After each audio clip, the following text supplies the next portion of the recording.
let's talk about some of the things that I've been learning. And here's something that I've learned early on with health is if you have a philosophy to your health, you know what to put into your health programs and what to keep out. So my philosophy for my health is that I always want to do health habits that magnify my own internal healing power. So I want to look at my brain, my body, and say, okay, what can I do to enhance what it's already capable of doing? And in that philosophy, I know that this modern world interferes with that intelligence. And there are three categories that interfere with the intelligence of the body. The first is physical stressors. And those of you that have a desk job, I send you much love, but sitting that long is crazy for me. So that has been a physical stressor on me.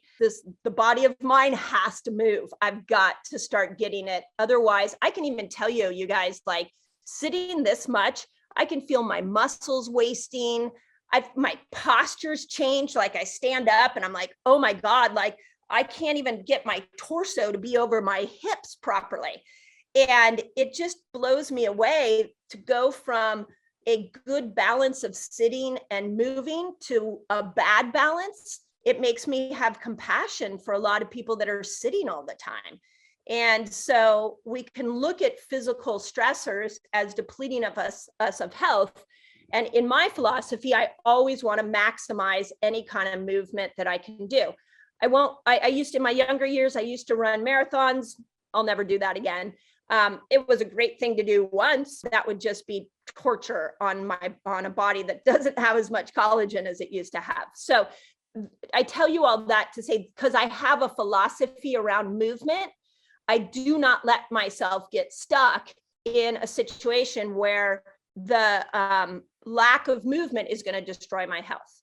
Okay, second thing that takes us away from this intelligent design that we're a part of is chemical stress. So this is one of the ones that is really, really hard because the modern world, and more people are talking about it right now, but there are chemicals everywhere. And I just want to tell you, being in the trenches of health with people for so long, is that just in the last 25 years, we have gone from really not thinking much about toxins to so many interesting new ways and new theories are coming in place to detox us. And I'm going to talk about this in a moment. But I will tell you that if you don't have a detox strategy, you are building more sickness than you are building health because of this world. I even am like, what's the next level for me to block these toxins out? And I'll share some of the things that I'm learning. But it's really, really sad. So there has to be a strategy for detox. And the number one rule to detox is don't toxify yourself. So just to give you guys if you're hearing this for the first time, download the app Think Dirty. Another app is called Skin Deep. These are two apps. You can go around your beauty products and you can scan them and you can see if they are destroying your health. The one that I like, and they're both free, yes. The one that I have used is Think Dirty because it gives you 3 different ratings. If it'll tell you, is it going to cause cancer? Is it going to destroy reproductive health? Now, with reproductive health, we could easily, if you're, over in your past 45, let's say, you're like, well, I don't care about reproductive health, but actually you do, because reproductive health stands for hormones. So if it shows up high on hormones, on reproductive health, you want to put that back. And then the last one is it an allergen? So it'll give you a bar graph of those 3 things. And for me, allergies are not a big thing for me. So I don't, if it's low on the other two, but high on allergens, and I really like the product, I may use it. So you have to make that judge. They are not foolproof apps. There are some things that won't scan, and it's frustrating. So that's why Skin Deep can be a good if you go back and forth between those two. The third one that is a place you can go is the Environmental Working Group's site. So they have some lists. They have some like stay away from cleaners, like household cleaners, laundry detergents, all that kind of stuff. So in the chemical stress category, a really good place to start is just with your products that you're getting exposed to every single day. So just I'll leave that there. And then of course, food and stuff like that. This is another reason why I love fasting, is because each time we go into these fasted states, what we're doing is we're giving our body a chance to undo itself from this toxic world that we're exposed to. Oh, the other thing that is really like, hold on, it's cold. That is really interesting is our clothing has tons of plastics in them. And I've talked to you guys about the podcast interview I did with Dr. Lee Erin Keneally, because she's dealing with people who have cancer, all levels of cancer. And she talked about plastics, the microplastics being a really big challenge for our cells, causing us to have cancer. Well, you know, every new article of clothing that you buy, especially these dry fit workout clothing, they've got plastics in them. So, you know, in a perfect world, you wash them first, try to get that initial layer off of them, and you look for resources for ones that are a little more sustainable and more natural, really, like bamboo is a good one. So trying to find some kind of organic threads can be good. So there's that, and the list is long. Then the third one category that I look at for my health philosophy is emotional stress. And what's really interesting about emotional stress that I want to point out is even all three of these, when you hear them, it's very, very easy to go, yeah, I know. I got to move my body. I got to eat right. I have to stop stressing. But here's the crazy thing is it's not that simple anymore. I mean, these three things I'm constantly scanning. So in my own life, like, and this was one of the fun things about Dr. Keneally and I's conversation is she kind of flipped it on me in one point in the conversation and said, how much do you work on your health? And I said, it's a full-time job. It's literally a full-time job. It's always in the forefront of my mind. Every single day, my health is in the forefront of my mind. And she said, yeah, me too. She's like, I'm still detoxing. I'm still doing she listed and all the things that she still does on a daily basis.